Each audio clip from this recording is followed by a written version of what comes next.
किसी जंगल के एक घने वृक्ष की शाखाओं पर चिड़ाचिड़ी का एक जोड़ा रहता था। वे दोनों अपने घोंसले में बड़े सुख से रहते थे।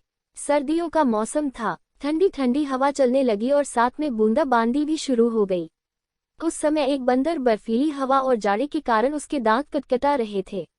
उसे देखकर चिड़िया ने कहा, अरे तुम कौन हो? देखने में तो तुम्हारा चेहरा आदमियों सा है, हाथ पैर भी है तुम्हारे, फिर भी तुम यहाँ बैठे हो, घर बनाकर क्यों नहीं रहते?